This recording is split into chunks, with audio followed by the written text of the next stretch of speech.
안녕하세요, 여러분. 오늘 이 시간에는 일본 천년 기업의 비밀 그 두 번째 시간입니다.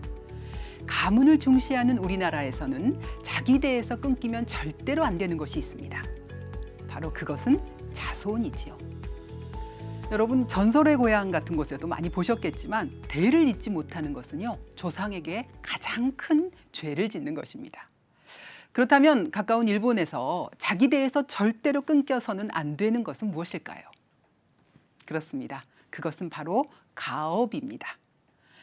여러분 혹시 기억하시나요? 지난 시간에 제가 여러분에게 말씀드린 것처럼 1400여 년의 역사를 자랑하면서 세계에서 그 유래를 찾아보기 힘든 장수기업 일본의 공고구미, 그 공고구미의 창업주가 다름 아닌 백제인이었다는 사실을 말입니다.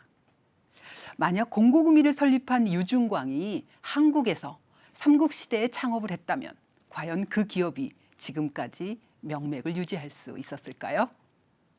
글쎄요, 100% 장담할 수는 없지만 아마도 저는 그렇지 않다는 쪽에 확률이 높다고 생각을 합니다. 그렇다면 어째서 같은 사람인데 일본에서는 되고 한국에서는 안 되는 걸까요? 그 이유는 여러 가지가 있을 겁니다.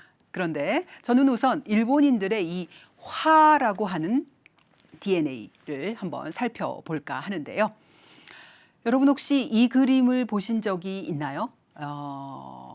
일본 사람들은요, 자칭 이 그림을 보고 세계에서 가장 유명한 두 번째 그림이다 라고 이야기합니다.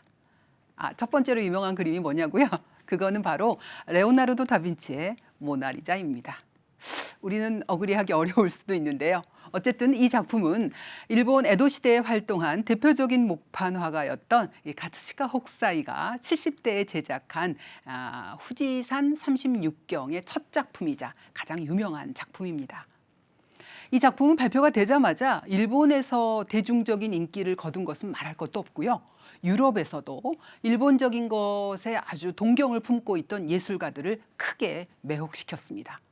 여러분이 잘 아시는 방고호, 그다음에 모네, 드가, 르누아르, 피사로, 클림트, 커셋 이렇게 이 수많은 작가들이 이 판화를 소장을 했고요. 특히 이 그림은 모네의 그림을 비롯해서 릴케의 시 그리고 드뷔시의 교향시, 이 바다 같은 작품에도 굉장히 많은 영감을 제공했기 때문에 일본인들이 이 그림에 대해서 가지고 있는 자부심은 정말 대단할 수밖에 없는데요. 저는 이 그림의 내용에 한번 주목을 해보고자 합니다. 이 그림을 자세히 한번 들여다 봐주시겠어요? 아마도 이 배가 보이시죠? 지금 파도, 거친 파도 안으로 배가 보이는데 이 배는 당시에 생선을 운반하던 굉장히 속도가 빠른 배 오시오쿠리로 보입니다. 수도에 아마 생선을 내려놓고 돌아오는 길이었는지 빈 배로 보이는데요. 각각 8명씩 노젓는 사람들이 타고 있고요. 또 배 앞부분에는 선원이 2명 더 타고 있습니다. 일반적인 오시오쿠리의 길이가 약 12m 정도였으니까 이 파도의 높이는 아마도 대략 14에서 16m가 됐으리라고 생각이 되는데요. 여기 있는 이 어부들이 거센 풍랑에서 빠져나갈 확률은 거의 없어 보입니다. 그렇죠. 이 대자연이라고 하는 것은 인간의 공포나 절망에는 무심한 법이죠. 원경에 눈 덮인 후지산 보이시나요? 잘 안 보이시나요? 여기 있는데. 이 후지산은 정말 태연하게 인간들이 벌이는 사투에는 아랑곳 없이 자기 자리를 조용히 지키고 있죠. 저는 이 그림이 일본인들한테 어떤 그림이냐 하는 그런 그림의 작품성보다는 이 그림이 일본인의 심연에 근원적으로 존재하는 어떤 자연에 대한 공포 그리고 두려움이 매우 잘 묘사되어 있다라고 생각을 합니다. 오늘날의 일본은 세계에서 손꼽는 강국이자 부국으로 수많은 나라들의 부러움의 대상이죠. 사실 그런데 그런 일본이라는 나라를 조금 더 깊이 알고 보면은요, 세계 최고의 재난의 나라, 즉 재앙의 나라라는 사실을 아시는 분은 그리 많지 않으실 겁니다. 일본은 연평균 27개의 태풍이 전 국토를 휩쓸고요. 진도 6.0 이상의 세계 지진 중에서 5분의 1이 일본에서 발생을 해요. 그리고 또 현재 활동 중인 활화산만 해도 110개나 되는데요. 전 세계에 있는 활화산의 5분의 1 수준이라고 하네요. 그 이유는요, 일본이라는 나라가 4개의 지각판이 만나는 곳에 위치하고 있기 때문입니다. 사실 전 세계에 이렇게 4개의 지각판이 만나고 있는 곳에 위치한 나라는 거의 없는데요. 이 지각판이 조금만 움직이거나 이동을 하면 일본 국토는 화산 폭발, 지진, 그리고 쓰나미, 태풍, 폭우, 폭설 등으로 정말 다양한 재해가 발생해서 몸살을 앓습니다. 그런데 이게 1, 2년도 아니고 수만 년간이나 반복되는 이런 재난의 역사를 뚫고 그리고 그것을 헤쳐나온 일본인들은 그들 스스로 자신들의 역사를 재난 부흥의 역사라고 부릅니다. 다시 말해서 재난을 복구하는 차원에 그치는 것이 아니라 어떤 재난이 한번 오면 그리고 지나가면 한 단계 더 큰 성장을 이루어내겠다. 그래서 부흥의 역사를 만들어 가겠다라고 하는 그들의 의지를 보여주는 것이죠. 그래서요, 재난복구청이라는 말 대신에 일본에서는 일본 부흥청이라고 부릅니다. 다시 말해서 일본인으로 태어난 이상 재난은 어쩔 수 없는 숙명이다라고 생각을 하고요. 이러한 숙명을 딛고 일어서서 생존하기 위해서는 뭐가 가장 중요한지를 그들은 알고 있는 것 같습니다. 바로 구성원들 간의 단합, 즉 결속력이죠.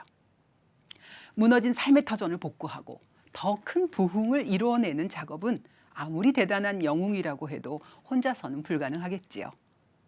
그래서 일본이란 나라에서 일본인으로 태어난 이상 생존을 위해서 협업, 다른 사람과 같이 하는 거죠. 이것은 선택이 아니라 의무입니다. 그리고 협업을 효과적으로 수행하기 위해서는요, 철저하게 분업화된 사회를 지향하게 되었죠. 자기가 맡은 분야, 즉 직업에 있어서는 최고가 되기 위해 자신의 평생을 바치고 또 그리고 그 전문성이 대를 이어서 후대로 넘겨주게 하는 일에 사활을 거는 것. 그것이 바로 일본인의 생존을 위한 첫 번째 전략입니다. 마치 개미왕국의 조직체계처럼 철저히 분업화된 사회 속에서 일본 부흥이라고 하는 공동의 목표를 위해서 협업하고 전진하는 것이 오랜 세월 일본인들의 삶의 하나의 본능처럼 자리 잡고 있는 것 같습니다. 저는 동일본 대지진 때 일본에 있었는데요. 사상 초유의 국가적인 대재난 속에서도 마치 재난을 수용하는 자세와 극복하는 자세가 안에 이렇게 내장되어 있는 것 같아요. 프로그램화되어 있는 로봇처럼 정말 일사불란하게 움직이더라고요. 저는 그런 모습에 약간 소름이 돋기도 했어요. 우리는 우리 민족을 일컬어서 스스로 배달 민족이라고 하잖아요. 그런데 일본인들은 이런 자신의 민족들을 뭐라고 부르는지 혹시 아세요?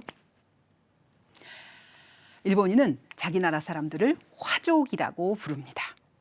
다시 말해서 화합하는 민족, 화목한 민족, 또 온화한 민족이라는 뜻인데 얼핏 들으시면 이게 무슨 소린가요? 세계 제2차 세계대전을 일으킨 나라가 화목한 민족이라고? 이게 말이 돼? 라고 의문을 가지시는 분들도 계실 겁니다. 저도 처음엔 그랬으니까요. 그러나 이 화족의 의미는 다른 나라와는 관계된 그런 것을 의미하는 것이 아니라 철저하게 일본인 내부인들만의 묵시적인 어떤 삶의 지침이고 방식이에요. 그러니까 수확한 곡식을 나누어 먹는다. 이게 곡식과 입이죠. 수확한 곡식을 나누어 먹는다라는 이 한자에서도 짐작할 수 있듯이 소위 우리가 식구라고 부르는 개념이 이런 집단 전체로 확장된 형태라고 볼 수 있습니다. 일본인들은 스스로를 화족이라고 부르고 이 생존을 위해서 화라고 하는 문화적 DNA를 의식적으로 구성원들의 머릿속에 하나하나 이식을 합니다. 다시 말해서 어떤 재난이 어느 시기에 올 줄 모르고 또 나 역시 그 재난으로 인해서 언제 죽을지 모른다. 혹시 내가 죽더라도 내 가족은 내가 속한 집단이 먹여 살릴 것이다 라고 하는 믿음을 가지고 있습니다. 실제로 일본에서는 아이가 태어나면 혹시 모를 사태에 대비해서 대모나 대부를 정하고요. 또 양육이나 교육도 가정에서 개별적으로 이루어지는 것보다는 마을이나 또는 동일한 가업의 집단 속에서 이루어지는 경우가 많습니다.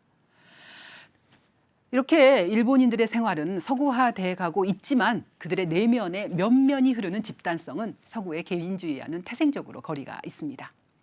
자, 일본인들 온화를 국가와 사회 그리고 가정의 근본으로 생각하고 이를 지키기 위해서 노력을 하고 있는데요. 이 화라는 이 집단의 목표를 위해서 자신의 분수를 알아야 하고 또 자신의 분수에 넘치는 짓을 하면 가차없이 이지매를 당하거나 가혹한 형벌을 면치 못합니다. 그래서 자신의 분수를 지키지 못해서 남에게 폐를 끼치는 것을 극도로 싫어하죠. 다른 사람들에게 신세를 지거나 폐를 끼치는 것을 일본어로는 메이와쿠라고 부르는데요. 어릴 적부터 가정에서 절대로 남에게 폐를 끼치지 말아라 라고 가르칩니다. 만약에 메이와쿠라고 자신의 가족 중에 한 사람이 낙인이 찍히게 되면 무라하치부라고 하는 이지매, 다시 말해서 집단 따돌림을 받게 되는데 이것은 일종의 사회적 매장이라고 볼 수 있습니다. 일단 한번 무라하치부를 당하게 되면 기본적으로 다른 구성원들과 결혼 안 되고요. 또 교류 안 됩니다. 어떠한 물적 교류도 불가능하기 때문에 사실 집단 내에서 살아 있어도 살아 있다라고 볼 수가 없어요. 사회적으로는 사망한 거나 다름이 없죠. 그리고 또 시간이 흐름에 따라서 그 가족은 자연스럽게 멸문지화를 당하게 됩니다. 자, 이쯤 되면 일본에서 다른 사람에게 민폐를 끼치지 말라는 것은 단순한 예의 차원이 아닌 거죠. 생존의 룰인 셈입니다. 이렇게 일본인들은 조직 속에서 자신의 역할을 다하지 못하면 하나의 온전한 인간, 다시 말해 이찌닌마에로 인정받지를 못하게 되고요. 이 이찌닌마에로 인정을 받지 못하게 되면 실제로 메이와쿠라고 낙인이 찍히게 되고 이 메이와쿠가 되면 이 집단으로부터 배척을 당하게 되는 것입니다.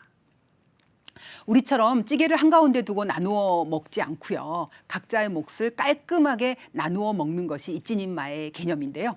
다시 말해서 자신의 몫은 야무지게 챙겨 먹되 남의 것에 절대로 눈독 들이지 말라라는 의미인 거죠. 이찌닌마에를 다하지 못하는 것이야말로 남에게 폐를 끼치는 거고 또 자신의 체면도 손상되는 일이라고 생각을 합니다. 그래서 이 조직에서 자신으로 인해서 어떤 문제가 생기거나 이찌닌마에를 다하지 못하면 그게 자신의 탓이다라고 생각을 해서 목숨을 끊어서 자신의 죄에 대한 용서를 구하기도 합니다. 자, 다시 말해서 일본에서 이 가업의 목적에 부합하지 않는 행동을 한다는 것, 이찌닌마에가 되지 못한다는 것은 어찌 보면 죽을 죄를 짓는 것과 같습니다. 우리나라로 치자면 거의 역적인 셈이죠. 하지만 이렇게 어두운 면만 있는 것은 아닙니다. 직업의 종류를 불문하고 가업 집단에서 부단한 노력을 통해서 어떤 자신의 능력을 발휘한 사람한테는요, 집단적으로 상당한 존경을 표시할 뿐만 아니라 엄청난 경제적 부가 따라오게 됩니다. 다시 말하자면 가업의 성패가 자신의 인생 성패이고 잣대이고 또 그리고 전부인 거죠. 저는 이 화라고 하는 개념의 일본적 집단주의가 만들어낸 이찌닌마의 정신이 어찌 보면 재난으로 점철된 일본의 역사를 극복하고 일본의 부흥을 이루어내는 원동력이자 그리고 또 일본의 천년 기업을 이루어낸 가장 근본적인 토대가 되지 않았을까 생각합니다. 오늘 이 시간에는요, 일본 천년 기업의 두 번째 시간으로 천년 기업을 이어가는 비밀, 일본 문화의 DNA, 화라는 개념에 대해서 여러분과 함께 이야기를 나눠봤습니다. 오늘 강의는 여기까지입니다. 감사합니다.